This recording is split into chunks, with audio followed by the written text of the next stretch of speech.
E aí, hoje a gente vai falar de uma ferramenta de código aberto que pode, de verdade, mudar o jogo no dia a dia do desenvolvimento, o Local Stack. A promessa dele é bem ousada: trazer a nuvem da AWS para dentro do nosso próprio computador. Beleza, vamos pensar numa situação bem comum. Pipelines que demoram uma eternidade para rodar, a conta da nuvem subindo só por causa de teste e aquele ambiente de desenvolvimento compartilhado que, nossa, sempre dá um conflito. Complicado, né? Mas e se tivesse um jeito de fugir disso tudo? E se desse para ter um pedacinho da AWS rodando localmente na máquina?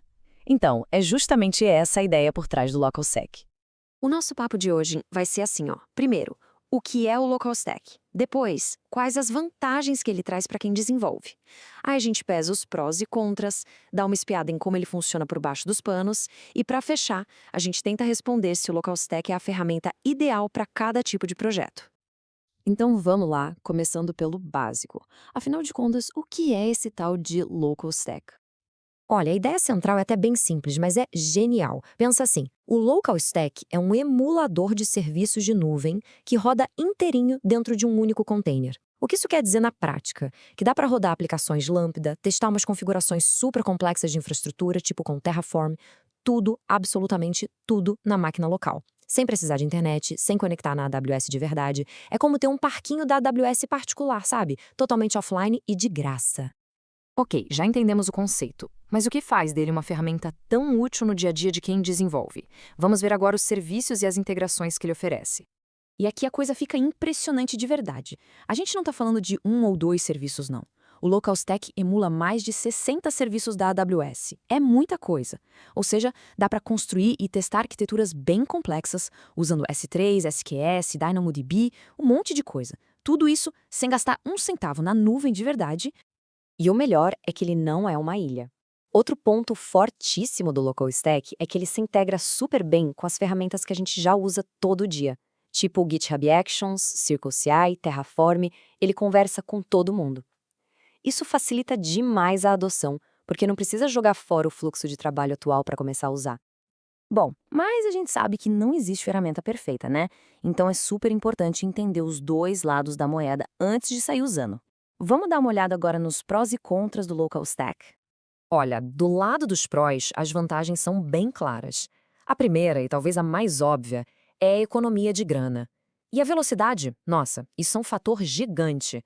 Testar uma mudança vira algo instantâneo. Não precisa esperar um pipeline inteiro rodar. E de quebra, ele ainda resolve aquele problemão de conflito em ambiente compartilhado. Ah, e claro, é gratuito e de código aberto. Agora, do outro lado da balança, a gente precisa ser realista.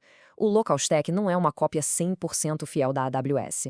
Nem todos os serviços estão lá, e alguns que estão, tipo o DynamoDB, às vezes têm umas limitações ou se comportam um pouquinho diferente do ambiente de produção. E tem mais um detalhe: para quem não é muito fã da linha de comando, pode ter uma pequena curva de aprendizado ali no começo. Legal, mas como é que isso tudo funciona na prática? Vamos sair um pouco do porquê e entrar no como.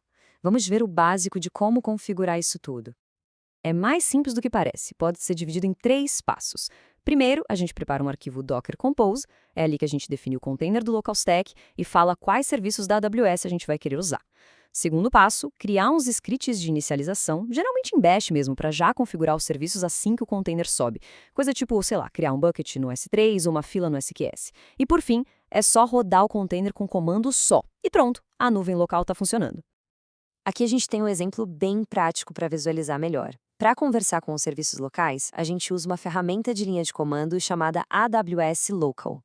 Esse comando que está aí na tela, por exemplo, AWS Local S3 API Create Bucket, é o que a gente colocaria num script de inicialização para criar um bucket S3 com o nome Planets Bucket. É bem simples, direto ao ponto e, o mais legal, é muito parecido com a CLI oficial da AWS.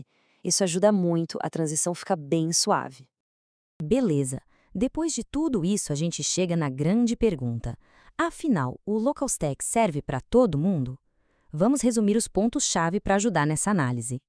Então, para quem o Local Stack brilha mais? Bom, ele é ideal para equipes que estão querendo dar uma enxugada nos custos da AWS com desenvolvimento e teste. Ele também acelera, e muito, os fluxos de trabalho, porque o feedback de uma mudança é quase instantâneo. Ele simplifica a vida na hora de debugar, já que todos os logs estão ali, na máquina local, fáceis de acessar. E, por último, ele empodera o desenvolvimento em paralelo, acabando com aquela dor de cabeça de um time mexendo no ambiente do outro. Isso nos deixa com uma reflexão, né? Como que um emulador de nuvem local poderia de fato transformar um ciclo de desenvolvimento? Pensa bem, eliminar a dependência da nuvem, acelerar os testes de uma forma absurda e dar para cada pessoa um ambiente isolado e gratuito para trabalhar. O potencial de ganho de eficiência é gigante. Fica aí a provocação para pensar em como isso poderia se aplicar no dia a dia.